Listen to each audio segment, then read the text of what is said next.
What's up guys, the SM again here. Today I'm going to be answering 10 of the questions you guys asked me in my 20,000 subscribers video. Of course, thank you so much for allowing me to get that far, and we're almost already at 21k. That's crazy. But anyway, we're going to be starting off with the question from Adrienne Panda. Who do you think is the best god in Smite?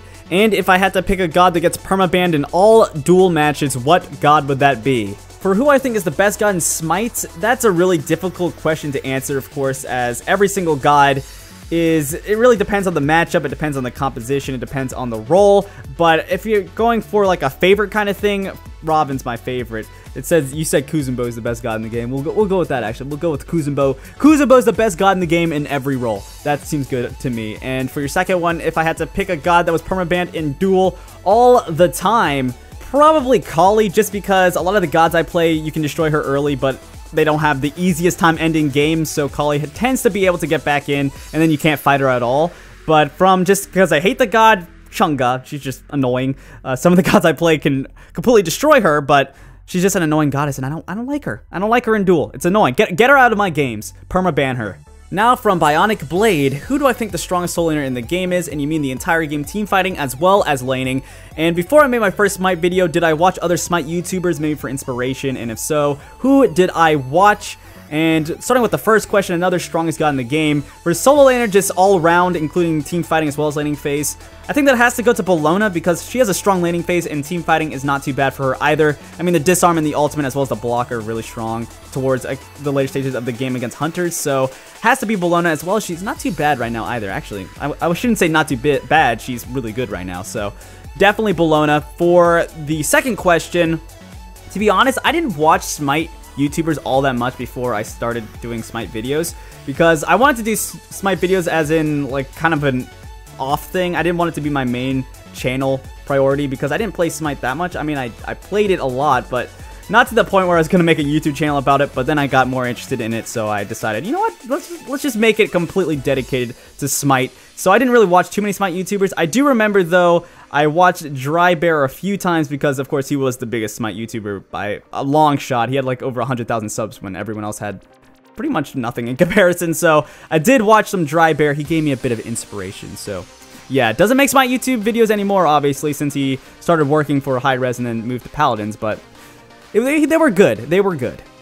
And Cold-Blooded FRM3 asks, out of all the items and the abilities that have been taken out of the game or nerfed, which one would I like to see come back?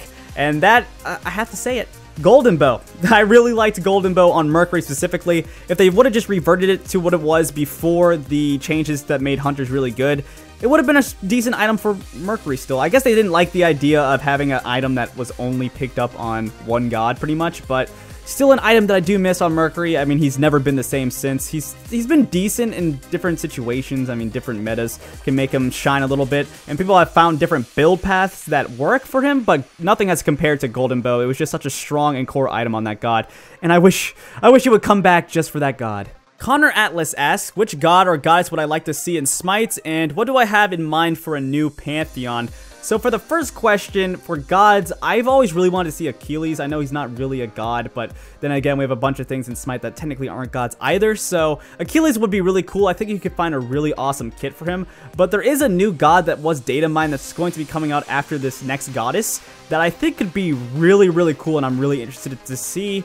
I can't think of his name right now, to be honest. I'll probably put just a text of what his name is, and you can try and pronounce it. I remember it's very difficult to pronounce, but I looked up the pronunciation, and it sounds cool. So definitely want to see that god in Smite really soon. But Achilles has always been a god that I've always had in the back of my mind that could have a really cool kit. And for a new Pantheon, I don't know, to be honest. I don't really think about that too often. I guess Native American would be pretty cool, or something from Africa. I mean, I honestly have no idea what I want to see as a new Pantheon in Smite. We already have so many, and so many good ones. Like the Celtic Pantheon was the only one that I thought could really, really be cool, because I don't know too much about Pantheons outside of the Greek Pantheon, because I would look at that stuff up all the time. I would read about the old tales, the old myths from the Greek mythology, but yeah, I guess something from Native American or African. I'm sorry, I don't have much of an idea for what Pantheon I want to see next.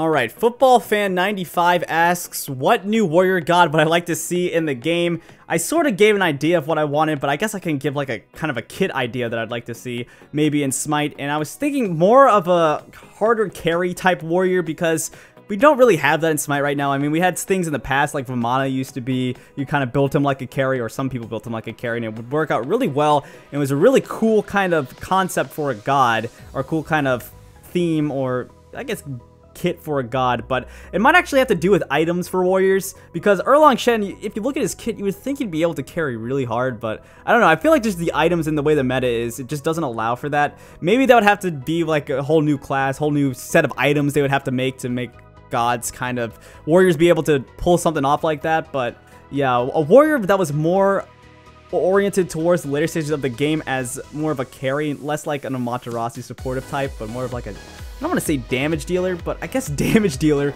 maybe able to soak up a lot of damage as well as output a decent amount of DPS, or a decent amount of damage throughout a fight without being like kind of Osiris who just hits things with his, I don't know, his foam swords later on in the game. I think it has to mostly do the items, because there's gods who have the tools to do so, but that's what I was looking for. I don't know. With the new god that, like I talked about in the last question, it could be it has potential to have this role that I'd like for a new warrior in the game, since he apparently has this, at least what they have in the data mining is that he can rage out or something and turn into a whole different model being of some sort, and then be able to just tear people apart in fights. So I don't know, that could be a new idea that works out really well in Smite. We'll see. It is a really tough thing to do to make a carry warrior, because that can be really toxic to the game, because something that you can't kill and it kills you late game just over and over again, that's really tough to balance. So we'll see. I don't know, but that's just what I would like to see in Smite. And Menokokix asks, what motivated me to keep doing YouTube when I just started it? That's actually a interesting question, because honestly I don't even know at this point. I guess seeing like nice comments and stuff always made me feel great. You know, I loved playing video games, and I also liked talking through commentary, so it just kind of mixed together. It was just something I loved to do. The nice comments, I suppose that's what did it, because I didn't stop doing it. I've never really gotten too many negative comments in comparison to positive comments. I guess I'm not really controversial or anything, so that probably makes sense of why that's the case. But yeah, I guess just people subscribing and people saying nice things is what kept me going, because yeah, honestly, I didn't have anything outside of my life really motivating me to do YouTube. And honestly, it was probably in the opposite direction if I'm actually going to talk about it. But yeah, so I have to give that just to subscribers and nice comments. So thank you guys. Thank you for the motivation to continue doing YouTube. I appreciate it, because I honestly keep loving it, and I'll keep doing it until I just can't do it anymore if people don't enjoy it. So yeah, I guess that's the answer for that one.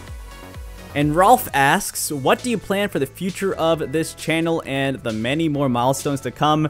I can already say for the milestones, I have no idea. I mean, that just comes when they come. I usually think of the idea right before I hit the milestone, and then whenever I reach it, I'm usually not ready for it, so it comes out a few days later, because I mean, come on, things come a lot faster than I'm expecting, and I like to take my time and work on it. But yeah, not quite sure what I want for my milestones in the future, but for the future of the channel, I'm going to, of course, continue doing Smite commentary. I want to make more guides, make more, I guess, highlight-type videos instead of just normal videos. Kind of like the Road to Masters, because that's kind of fun to make. I don't know if it's going to be Road to Masters and Duel, and I haven't decided what I'm doing for this split yet, but we'll see. I don't know. I'll find out what I find is most entertaining for myself as well as you guys watching. And then I also want to make my videos a bit more, I guess they're already kind of lighthearted, but I want to make them more comedic, so if I'm losing or something, I can kind of make fun of myself as well as my teammates, so we can make it a bit more entertaining, because sometimes it's really hard to get a gameplay if you're just getting bad games over and over again. So if you're able just to make the commentary kind of funny and comedic whenever you're trying to get through a really bad game or something, that might actually be entertaining and a bit of a different change in pace to what my usual content is. And I don't know, maybe you guys will enjoy it. I want to try and do something like that, just to make it a bit easier on me whenever I'm making videos, because sometimes it's just so hard to get a video in a day. It just depends on the day, because I record in the morning, and sometimes you just get some really bad games in the morning. But we'll see. I don't know. It's definitely going to stay pretty close to what the channel is right now, though, so you don't have to worry about that if that's why you subscribe. So yeah, a lot of different things that I want to try out in the future, but it's going to be staying at its core, which is Smite gameplay and commentary. So thank you for that question. San/eCarlate asks, why did you start uploading videos to the YouTube platform? And did I ever feel the willingness of sharing what I love, or was it for another reason? Okay, so for YouTube, I kind of explained it in one of the last questions, but it's mostly due to just I enjoy doing commentary and I enjoy playing video games, so it was just the perfect match. Put those two together and that's what you get. You just make YouTube videos, and I enjoy a lot more than other ways of sharing the content. Like I like making YouTube videos more than I like recording or streaming on Twitch. I mean, I want to get better at that, but recording YouTube videos is just, to me, feels so much better. I don't know. I think it's just the way that it's like I can keep it a bit more professional. I can kind of boost my voice to make it sound more, I guess, vibrant. I don't know. There's just things about YouTube that I really, really enjoy that other platforms do not provide the same type of feeling to them. So that's just my opinion on YouTube and why I started it. And I guess the direct reason why I started is because I saw another friend that I had was doing it, and I was like, oh, he has 1,000 subscribers. That's so many people. And I love making things like this. I made YouTube videos in the past before I started doing gameplay ones that were they weren't related to this at all. And then when I was much younger, but that was a lot of fun to do. So I decided, you know what, let's just do something I love and let's put it on YouTube. And yeah, that's how we got here, I guess. From the Key 168, how long do I spend editing my videos? And also, I always somehow make you smile at how calm I am in my videos, and it feels refreshing to watch. Keep doing what I do. Well, thank you for that. I try my best to stay calm in videos, because I don't think watching me tilt off the face of the earth is really entertaining. Also, I don't really get super mad whenever I'm playing, so I guess it kind of just translates to that a bit more, so I'm even more calm on my YouTube videos. But anyway, so the length of when I spend making my YouTube videos, it depends on the video. Just a normal gameplay, it's of course just how long the gameplay was, along with just editing, which takes about 5 minutes for just a normal gameplay and commentary. But for that, the rendering process takes multiple hours, so that's the long part of a normal gameplay. But for the Road to Masters and things like that, it can take up to like 3 hours, I think, is whenever it's a bit shorter, or whenever I got the pattern down, it was about 3 hours. And that's because I always had to pick out songs, and I always had to edit like long gameplays of 3 games.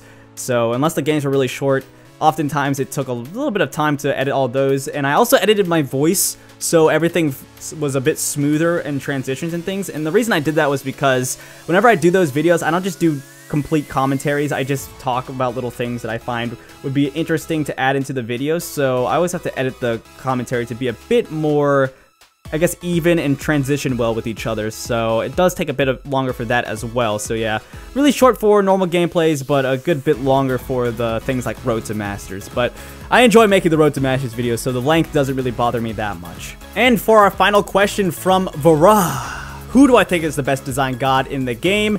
And this is taking both design and kit into consideration. No bias, so I'm assuming you don't want me to say Robin, because I like Robin because I think his kit works really well together, because he just feels so smooth. He just feels so smooth. But if we're actually going to be honest about just gods that I think are just perfect in design, one that comes to mind is Rom. I think Rom is just excellently designed. I mean, you look at his kit, everything is just, it's Hunter. It's Hunter. He has an amazing ultimate that just, it benefits people who are skilled with the god, which I think is fantastic for any god in Smite, as well as his 1 is really, really cool for a Hunter. His 2, I mean, it's an attack speed steroid. Every Hunter really likes that in their kit, as well as his 3 is a really cool roll that works really well with the god's kit. And overall, his kit's just, it's kind of perfect. I don't know. You could change the numbers around a little bit, and he still would be a decent god in terms of kit, I guess, kit viability. It's just, it works really well together. It's a cool kit. The ultimate's amazing, and I just think he's probably the best design god in the game. if I'm going to not be biased, even though I do have a rank 10 ROM, I'm trying to be as unbiased as possible. I'm trying it, but that's what comes to mind when I think of a god that's perfectly designed. Whenever I think into the design and the kit, if I take that into consideration. So he looks good, he feels great, and he just works well as a hunter. But that is going to conclude our question and answers for 20,000 subscribers. I just want to thank you guys so much for allowing me to get to this point. It's just so crazy. We were at 10,000 a year ago, so that means we doubled in amount of time that. To get 10,000 subscribers, it took so many years, but to double in just a year, that's crazy, guys. And we're almost at 21,000 already. So I just have to thank you guys so much for that. And so as always, this has been the S McGann, and I'll see you guys next time. Later.